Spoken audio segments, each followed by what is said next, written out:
Hello, and thanks for tuning in to this instalment. Another one on the Deluge, and again specifically looking at probably the main feature of the version 3.0 firmware, which is the looper, the live looper, whatever you want to call it. So just a little bit on kind of my routing. So what I've got, kind of how I've got everything connected up. I've got all my various synths, which you've seen in my other videos. You'll kind of know what I've got. They're all going through just a small little Behringer mixer, and then taking what am I taking out? I'm taking just the left mono out of there, which is going into the line in on the Deluge. So all of my synths can be routed through the Deluge. I've then just got a stereo output, the stereo pair, which is basically just going into my amp and studio speakers. So rather than fiddling about with recording the sounds and everything separately, I'm just hope you'll be able to hear that. That's just all coming out the speakers, and I'm just doing it all off the phone camera for ease of me being lazy, basically. Right, so we're going to start off with a brand new song. So we've got nothing in it, and what I'll do is I'm going to record a few bits from the Micro Brute, which, if I just angle this round, is here. Okay, so you're not going to hear anything at the moment because I've not got it routed through here. And up here, we've got the mini log. All right, and I'm going to record a little bit off that. So if I just leave the camera just like that, now I'll put it back. I'll do that in a minute. Right, so first thing of all we've got to do is get the audio routed through the Deluge. Now, before the version 3.0, it was a real faff to do that. You had to put a new synth in. You had to set the oscillator for the synth to the line in. Then you had to put a note in on C3. It had some quite cool kind of alternative uses of pitch shifting and so on. But the Deluge had to be playing all the time to actually hear the audio as well, which was a bit of a pain. All that's changed now. Life is so much easier. There's a couple of ways of doing it. One of which is kind of like a thing when you're going to have what's called audio through, so that you will always be able to hear the audio. I'm going to cover that in my video on templates, which if it's not already up on my channel, will certainly be there in a day or two, so keep an eye out for that. I'm just going to look at doing it the other way, this way around, which is just through an audio track. So we've got a completely blank song. We're going to start off with an audio track, so we've got to make sure we're in song view. So to create sorry, I keep calling them tracks, they are now called clips. We now have instrument clips and audio clips, in the same way as if you use Ableton Live or whatever, you have like MIDI clips and audio clips. So the instrument clip is basically is like a MIDI clip, and the audio is obviously an audio clip that contains recorded audio. So first thing we're going to do is create an audio clip. Do that, dead simple. We're going to hold down a pad here, and we're going to press the select knob, and you'll see it now creates audio track 1. Now if I play on the Micro Brute up here, okay, we're still not hearing anything because we've got to tell it where to listen to for the sound coming in. So to do that, we hold the learn button and then press one of these pads, and then we get various options here. We've got left, right, stereo, and so on. I've got just the left mono coming in, so we're going to go on left. We've got two options. We've got left, and then we've got left with a dot after it. That means it's kind of always listening. It's monitoring it back, so you can hear the stuff coming through. So if I now put it on that and play on the Micro Brute, okay, straight away we can hear the sound now, which we couldn't hear before. So what's happening is the sound from the Micro Brute is going through my mixer, which is over here. It's coming from the mixer back to the input in here. So what we're listening to there is the output from the Deluge, which if I turn the volume down on here, okay, let's go back. Okay, volume down, okay, can't hear it. If I turn the volume up, okay, we can hear that coming through there, just to kind of illustrate that fact. And then if we go up to the mini log, that's doing exactly the same thing. Okay, so we're good to go with some recording. So the live looper obviously has great I can't think of the words. It's a great little tool for either live performance or just like quickly recording some ideas down for a writing thing as well. And it's great fun just to kind of keep looping stuff on top of each other and see what happens. So, you know, you can plug an acoustic guitar in here and pretend you're Ed Sheeran and do a live gig just looping everything, if that's really what you want to do. But some people might do. But anyway, let's crack on with how we actually get some audio into here. So first thing I'm going to do is we've got no tracks on here at all. We've just created this audio track. Now, if we start with just an audio track, there's nothing to kind of tell the Deluge what the BPM of the song is that you're wanting to record, or the track clip that you want to record. My tempo at the moment, you should see, is set to 120, which is the default setting. If I just record something on here, what it will do, it will try and work out what the BPM is. So if I just show you, so to start recording into an audio clip, we're going to press record first, and then we press play, and then when we want to kind of stop recording at the end of the bar, we just press on the mute button here. So let's say you get into like the second bar. If you press that like on beat 3 of the second bar, it will stop at the end of that bar. I'll try and do 2 bars, so I'll just do something random. So I'm going to press record, and because there's no BPM or anything, there's been no counting in, so it's just going to start recording straight away.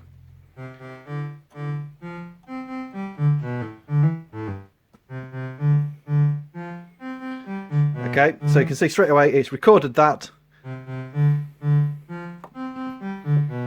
Okay, so it's my awesome playing off the microbrute over this side, and it's guessed the BPM at 106.1 beats per minute. Okay, so that's how it kind of works if you've got nothing in there. So let's just go back and undo that, and I'm going to just reset, so that's back at 120.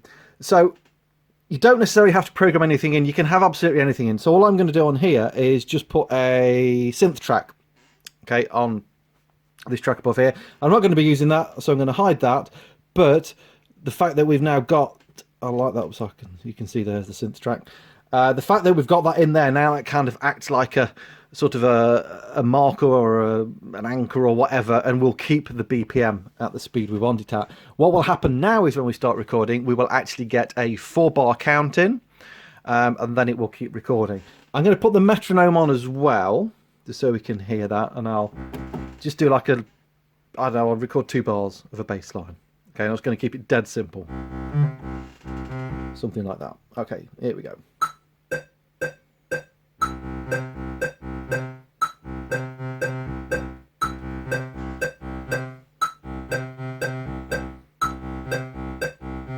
Okay, so that's now recorded that in for us on that track. If we click on it, we get to see, zoom in. Okay, so that's the waveform. Okay, of that with my really amazing out of time playing. But anyway, that's because I'm playing with my left hand and stopping this with this. But as you can see is when I got to like beat 2, beat 3 of the second bar, I just press that and then it stops recording immediately at the end of that bar. So you're always going to get an exact length of bar. So you can see on here, let's just zoom in. Okay, you can see it's exactly 2 bars. So you don't have to kind of trim bits off either end.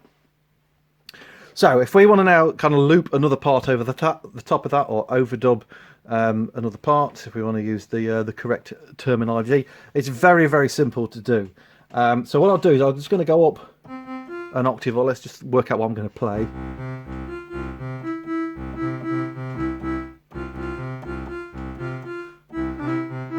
Okay, I'm just going to play a little lead line like that over the top.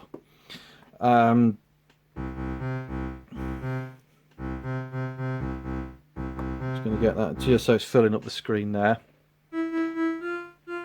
So we've got a couple of, there's 2 different overdub modes. If you hold down the record button, you'll see this button flashing, and it can be purple, well, it can be like just solid like that. It can be flashing red or flashing purple. I've read somewhere that purple is supposed to be the default setting. For some reason, sometimes mine goes on red. I don't know whether it's just doing whatever, but just check that. So we're going to go with the purple one to start with.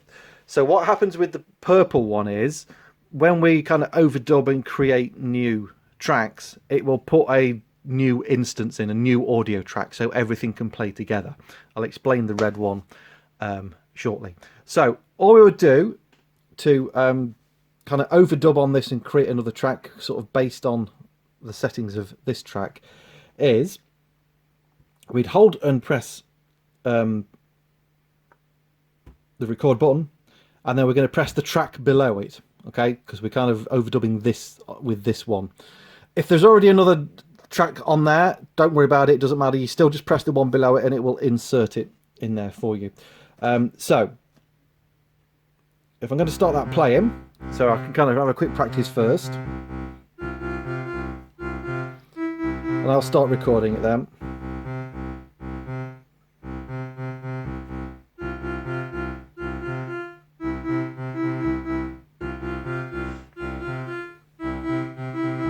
Okay, so we've now got those two playing. So there's the one I've just recorded, and there's the original one. Okay, so as you can probably see what I did, I waited till it was on the last bar, and then I started the recording, so it all kind of quantizes together nicely. We'll put a little bit of the mini log in.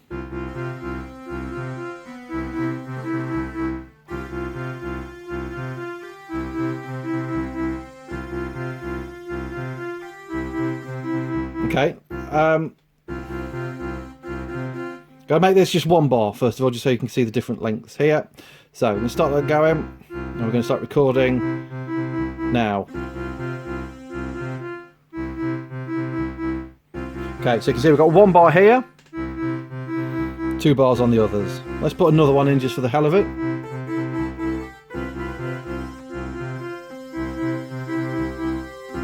Okay, here we go.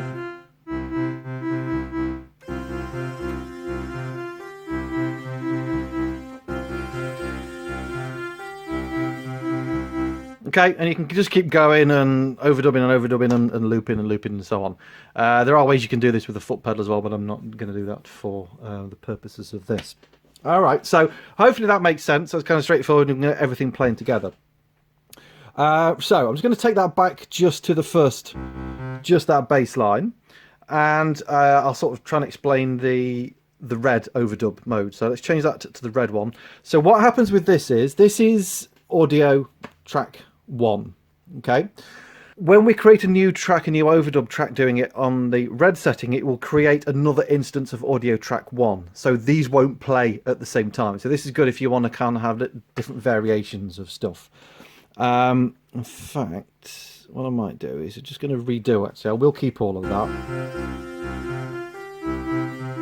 because what I'll do is I'll create a different bass line based on that top one.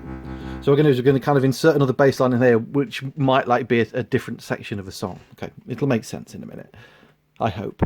Right, where are we? That's my synth track. So I'm going to make sure that one's on red. That's fine, and I'll just do it all on one note. Okay, so here we go. Same principle as before. Now remember, I'm recording another instance of this one, of audio 1. So even though there's a track here, I'm still going to press on the one below it, and it will kind of insert it in there, and I'll put my separate bass line in there.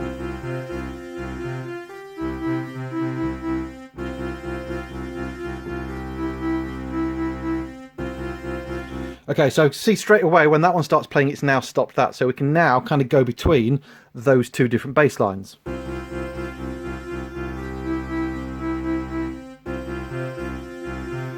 Okay, so that's a nice way of creating like different variations for different parts of the of your song. There is another way as well. We can do what's called continuous overdubbing. I'm going to do that one in a second.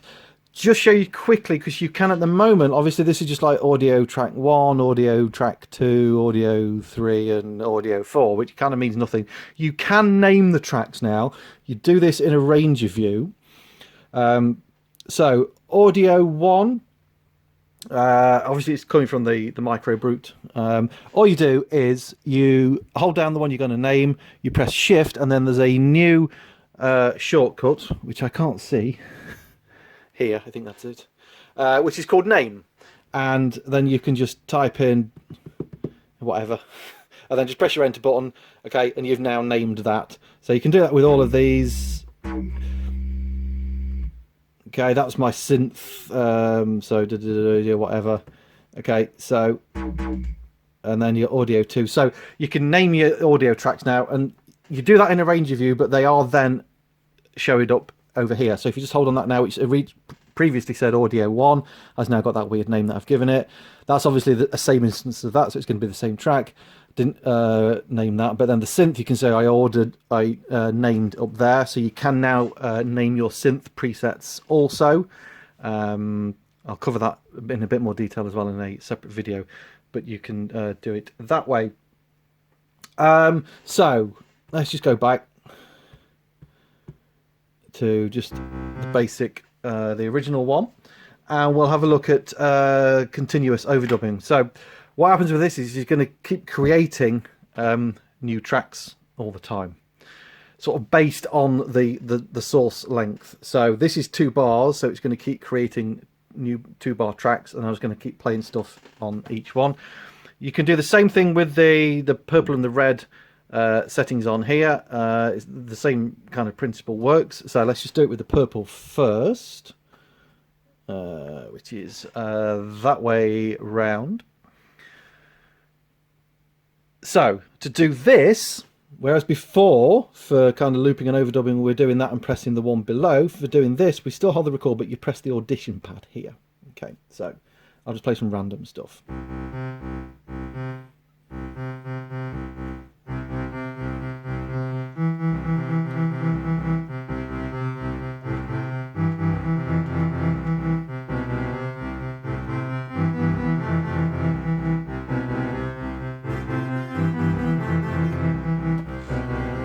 Okay, so yeah, complete mess, I know. But you can see how you can just keep, if you want to keep adding stuff on every 2 bars, it will just keep going and going. And you can see it kind of arms the next track ready. So, I mean, that's good if you kind of like want to audition a part and have different takes of stuff as well as all the creative things. So, I mean, there's the original one. So that's the second recording I did. And then the third one.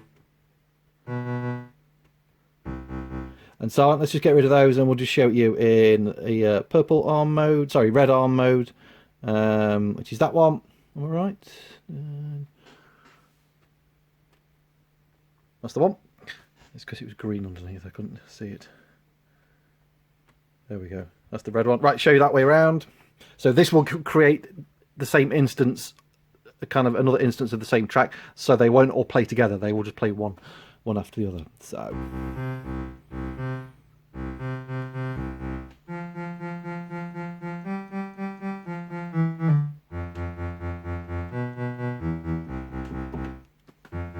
Okay, so you can see they won't now play together. We just get it's the same instrument. So if you go on all those, you can see it's all that one I gave the weird name. Excuse me. So right, I'm aware this video is like nearly 20 minutes long already. I'll try and finish it off now. Just on kind of like where your files are stored for this, because obviously these are all now recorded as audio. So if you go into the browser, there is a new folder actually. If you go in your samples folder, these are all my samples. There is a new folder in there now called clips.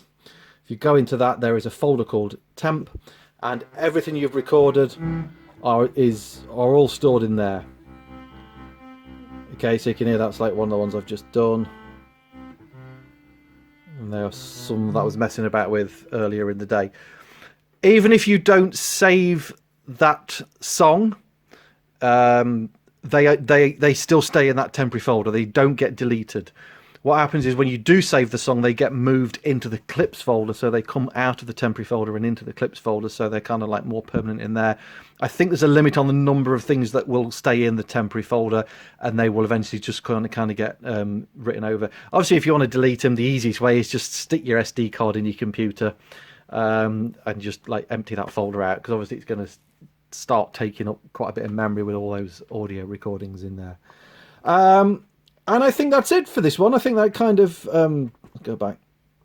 Hopefully that explains the looping thing. It's a bit of a steep learning curve. But once you get into the routine of doing it, it does become kind of sort of quite user intuitive and second nature to do it. So it's just a case of like just keep playing with it loads. So I'm going to leave that there on this one. Hopefully this video is of some use to you and helps you work on one of these new features.